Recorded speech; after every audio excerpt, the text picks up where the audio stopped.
Hello people, ఈరోజు అయితే what I eat in a day చూసేయండి. మార్నింగ్ అయితే ఇడ్లీ విత్ మటన్ కర్రీ తినేసా.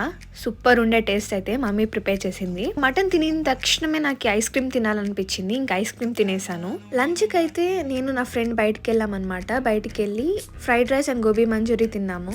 ఇంటికి రాగానే ఎందుకో బేల్ చేద్దాం అనిపించింది. ఇంకా బేల్ నేను ఇంట్లో ప్రిపేర్ చేసా. సూపర్ టేస్టీ స్పైసీగా చేశాను అనమాట. చాలా బాగా వచ్చింది. నైట్ అయితే వేడి వేడి బిర్యానీ అండ్ కబాబ్ చేసి పెట్టింది అనమాట మమ్మీ. సూపర్ గా తినేసాను.